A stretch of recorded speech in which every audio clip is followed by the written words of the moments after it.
नमस्कार विद्यार्थी मित्रांनो, आता आपण दोन चलातील रेषीय समीकरण यामध्ये समीकरण सोडवण्याच्या दोन पद्धती पाहिलेल्या आहेत. त्यामध्ये पहिली पद्धत होती एक सामायिक समीकरण, त्याला इंग्रजीमध्ये सायमल्टेनियस इक्वेशन असं म्हणायचं, की ज्यामध्ये आपण कोणाच्या तरी एका चलाचा कोएफिशियंट सेव्ह करायचो, एका व्हेरिएबलची व्हॅल्यू काढायचो, ती एक कोणत्या तरी एका इक्वेशन मध्ये ठेवायचो आणि दुसऱ्या व्हेरिएबलची व्हॅल्यू काढायचो. आणि दुसरी मेथड शिकलो, त्याचं नाव आहे ग्राफिकल मेथड. त्याला मराठीमध्ये आलेखाच्या साहाय्यानं एक सामायिक समीकरणे सोडवणे असं म्हणतात. त्यामध्ये आपण ग्राफिकली सोडवणं म्हणजे काय, त्याचं उत्तर कोणतं येत असायचं, तर ते दोन ग्राफ एकमेकांना ज्या बिंदूमध्ये इंटरसेक्ट म्हणजे छेदत होते त्याला आपण त्याचं सोल्युशन किंवा उकल असं म्हणायचं. आता आपण थोडं दिलेले इक्वेशनचं सोल्युशन काय येणार आहे, या सोल्युशनचं स्वरूप काय असणार आहे हे इथं अभ्यासायचंय. पहा nature of solution and graph, म्हणजे तुम्हाला जर दोन समीकरण दिलेली असतील तर त्या समीकरणाचं सोल्युशन म्हणजे उकल काय असणार आहे आणि ग्राफ म्हणजे आलेख कसा असणार आहे हे आपल्याला इथं पाहायचं. पहा, आपल्याला एक सामायिक समीकरण सोडवताना कोणतंही समीकरण आपल्या स्टँडर्ड फॉर्म मध्ये मांडायला शिकलो होतो. आणि ते स्टँडर्ड फॉर्म कोणता आहे आपला, तर a1x plus b1y is equal to c1, याला आपण समीकरण नंबर 1 असं म्हणायचं. आणि दुसरं समीकरण a2x plus b2y is equal to c2, याला इक्वेशन नंबर 2 असं म्हणायचं. आता इथं बघा, 3x अधिक 2y बरोबर 7, 2x अधिक 5y बरोबर 13, अशा प्रकारची आपण समीकरण सोडवली. दोन्ही पद्धतीने सोडवली, एक सामायिक समीकरण पद्धतीने पण सोडवली आणि ग्राफिकल मेथडने पण सोडवली. त्यावेळेस तुमच्या असं लक्षात आलं का, तुम्ही जर सोडवलेली उदाहरणं पाहिली आणि a1 आणि a2 म्हणजे पहिल्या समीकरणातील x चा सहगुण आणि दुसऱ्या समीकरणातील x चा सहगुण याचा भागाकार किंवा त्याला रेशो असं पण म्हणतो आपण, भागाकार, त्याला a1 भागिले a2 असं म्हणणार आहे. आणि b1 b2 म्हणजे काय, तर पहिल्या समीकरणातील y चा सहगुण म्हणजे b1 आणि दुसऱ्या समीकरणामधील y चा जो सहगुणक आहे त्याला b2 असं म्हणतात. बघा उदाहरणार्थ या उदाहरणामध्ये a1/a2 याची किंमत काय इथे पाहिलं, 3/2. जर भाग जात असेल तर आपण घालवायचं.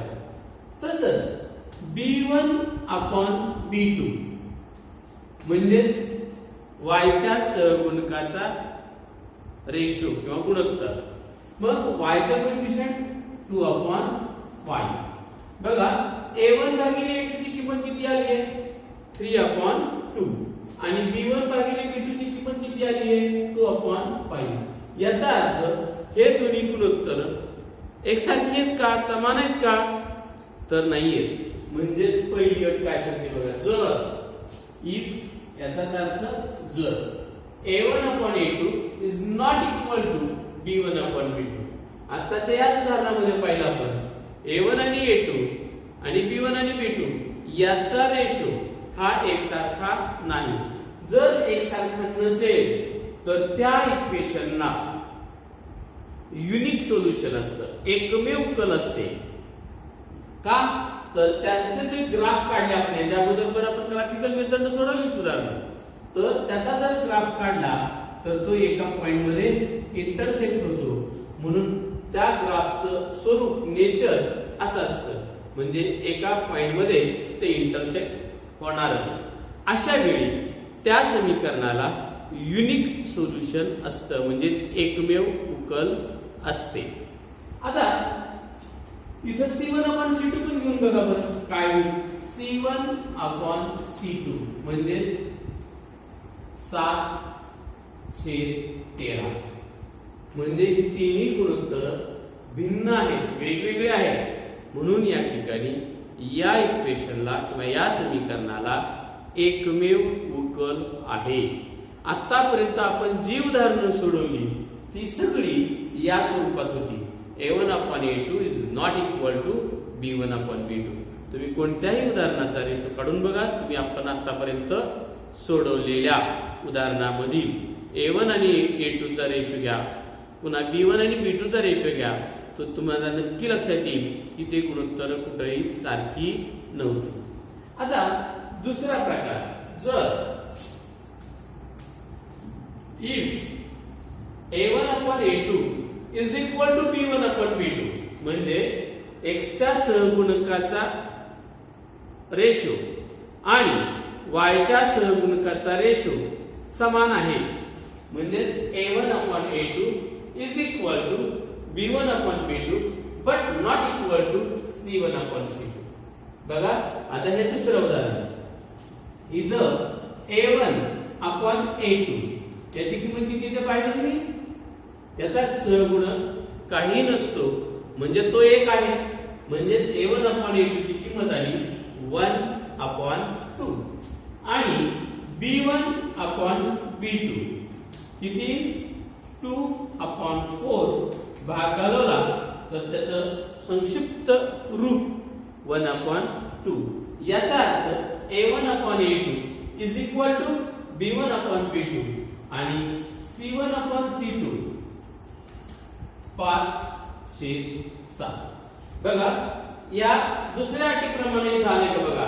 A1/A2 is equal to B1/B2 but not equal to C1/C2. असं जर झालं तर या इक्वेशनला उकल येत नाही. तुम्ही हे उदाहरण सोडून बघा, तुम्हाला उत्तरच मिळणार नाही. का बरं उत्तर मिळत नाही? त्याचं कारण आहे, जर तुम्ही या समीकरणाचे ग्राफ काढले तर ते एकमेकांना पॅरलल येतात, समांतर येतात. काढून पहा वाटल्यास एखाद्या अशा पद्धतीच्या इक्वेशनचा ग्राफ. मग जर दोन ग्राफ एकमेकांना छेदतच नसतील, पॅरलल असतील, समांतर असतील, त्याचा छेदनबिंदू सापडेल का आपल्याला? नाही सापडणार. आणि सोल्युशन म्हणजे काय असतं? दोन आलेखाचा छेदनबिंदू म्हणजे ते त्याचं उत्तर असतं. पण इथं दोन आलेख एकमेकांना समांतर असल्या कारणानं ते एकमेकांना छेदू शकत नाही. So that equation have no solution. त्या इक्वेशनला उत्तर मिळणार नाही, सोल्युशन मिळणार नाही. Even A1/A2 is equal to B1/B2 but not equal to C1/C2. Now third, तिसरी कंडिशन काय पहा. If A1/A2 is equal to B1/B2 is equal to C1/C2 म्हणजे तीनही रेशो समान असतील तर मात्र या समीकरणाला अनंत उकली असतात. Infinitely many solutions are there. Why infinitely many solutions are there? Because these two graphs are not different. ते दोन वेगवेगळे नसतात. म्हणजेच हा पहिला ग्राफ आणि हा दुसरा ग्राफ, म्हणजेच हे दोन्ही ग्राफ एकमेकांवर कोनसाइड असतात. कोनसाइड म्हणजे काय? एकमेकांवरच असणे. मग एकमेकांवर असणे किंवा एकच असणे असं जर असेल तर ते दोन आलेख एकमेकांना किती बिंदू छेदले? तर अनंत बिंदू छेदले. कारण बघा हा पहिला ग्राफ आहे, हा दुसरा ग्राफ आहे, त्याच्यावरूनच पास होते. अशा वेळी त्याचे उत्तर अनंत येतात, अनेक उत्तर आहेत. म्हणून तिथे लिहिले पहा. If A1/A2 is equal to B1/B2 is equal to C1/C2 then equation have infinitely many solutions. आता बघा हे तिसरं उदाहरण तुमच्यासाठी त्या प्रकारचे दिले. बघा A1/A2 किती मिळते मला? तर याचा एकचा कोएफिशिएंट काही नाही म्हणजे तो 1 आहे, 1/2.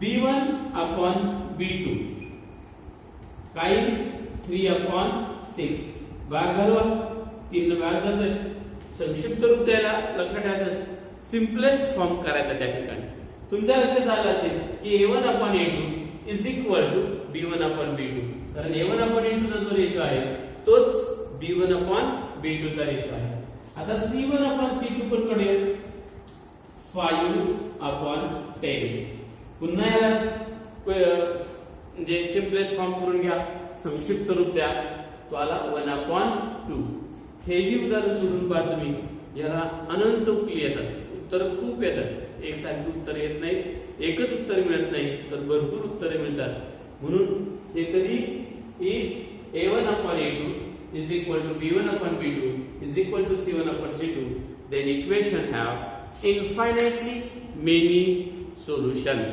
लक्षात आलं तर हे पहिल्यांदा समजून घेतल्यानंतर आता आपण एक सामायिक समीकरण सोडवण्याची तिसऱ्या पद्धतीकडे जाणार आहोत त्याचं नाव आहे क्रॅमर्स रूल ते शिकण्या अगोदर आपल्याला डिटर्मिनंट त्यालाच मराठीमध्ये निश्चयक असं म्हणतात तो काय आहे ते आपण अगोदर पाहणार आहोत आणि मग क्रॅमर्स रूलच्या साहाय्यानं एक सामायिक समीकरण कशी सोडवायची असतात हे अभ्यासणार आहोत थँक्यू